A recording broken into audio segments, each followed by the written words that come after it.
Hello YouTube, my name's Marie, and today we're going to talk about the very exclusive group of my K-drama rewatches.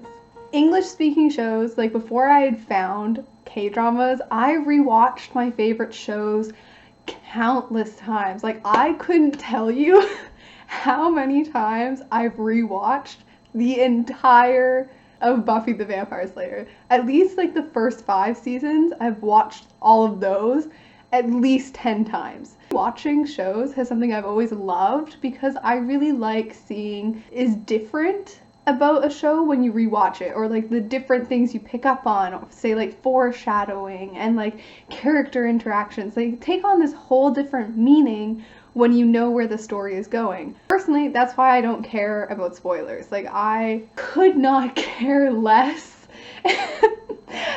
My sister and my other family members will tell you that I was notorious as like a child for spoiling things because I didn't understand the mindset. So I would walk around telling people the endings of everything. Now that I've watched a lot of K-dramas, and K-dramas are primarily like the TV that I watch now, I find it really interesting that I don't rewatch my favorite shows. In total, there's only 7 K-dramas that I've ever rewatched.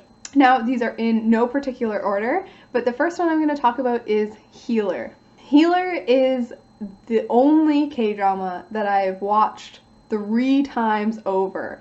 It's really rare for me to even watch something twice, but seeing as I've watched Healer 3 times, that should tell you just how much I love this series and how near and dear it is to my heart.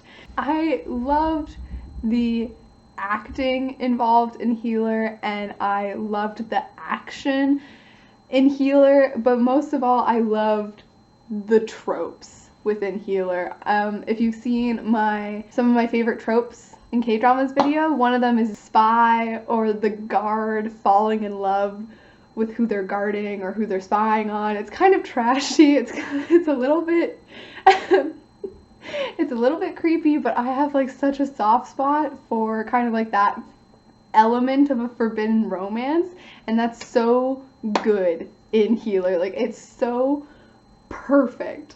And as you're going to see with a lot of these shows that I'm going to talk about, I tend to rewatch shows that might not be my favorite. Like I haven't rewatched Search WWW or My Mister or Hello My 20s, like those shows that are in my top 5. But I've rewatched other shows that just have specific tropes that I just get in the mood for, and every once in a while I get in the mood for Healer. And I have tried to go out and like watch other shows with similar synopsises like City Hunter and Man to Man, and there's another one, the K2, like all of those shows that are like action, romance, spy shows, but they're not quite the same. Like Healer just has a special place. It's just like on a different level. It's an A-level 5-star shows, and the other ones are not as good. So moving on to Legend of the Blue Sea, I've only rewatched this one once, so in total 2 times, and that's because I really was craving, again, specific tropes. I wanted something with mermaids, and I really loved the past life connection. So Legend of the Blue Sea is about a mermaid who comes to land in search of like true love. It has like a wonderful fairy tale quality to it. It's got like a nice coming of age story, feel good, nice, like mermaids, fantasy. I've rewatched Cheer Up, I'm gonna say 1.5 times. Sometimes I get in the mood for a youthful school age drama that has a heavy focus on dancing, and that is definitely Cheer Up. I also really love the female lead. That's definitely one of the reasons why I do go back to watch Cheer Up, because of her, and then also the second male lead. I'm a fan of that actor, but I don't see him around very often. It's not as serious. Like another one that I could go watch would be Just Dance, but Just Dance is definitely taking everything a little bit more seriously in a good way. Like the seriousness of Just Dance is wonderful, but Cheer Up definitely cheers you up. And next one that I have written down is I Can Hear Your Voice. I rewatched this one after making my top 40 K-drama list, and I believe I put I Can Hear Your Voice like just outside of the top 10, or like number 10, I'm not exactly sure. But I remember making that list and then talking about the show and then getting super nostalgic about it, and specifically Lee Jun-suk's performance. So I was really drawn back into just wanting to revisit him in that role. It's about a Nuna relationship where the male lead has the ability to read people's thoughts.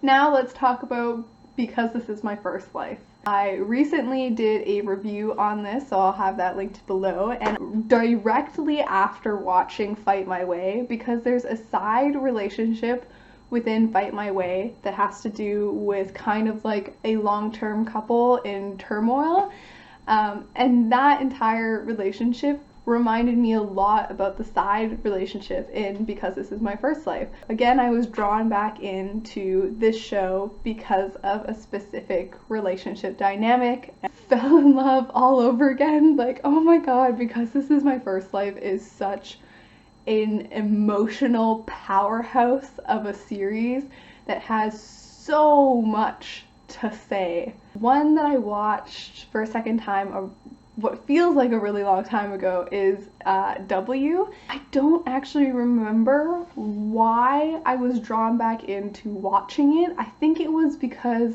like I saw a fan-made trailer about the leads, and then I started thinking about my experience watching it the first time, and I couldn't remember why I had this feeling of like, oh, W was really good, but I'm unsatisfied with it. So it's like I rewatched it because I just really didn't remember it very well. And then so W is about a young doctor who gets sucked into her father's comic book and her interactions with the lead of that comic book, and then when the two worlds start to clash and blend together. Potential spoilers: when he loses his memory, like the comic book character, the male lead, I don't feel like the show ever gets back to how good it is in the beginning. So I think the beginning is very, very good, very strong. I really like the premise, but then it just like kind of falters in the end. If I hadn't been wanting to make a review, I probably would not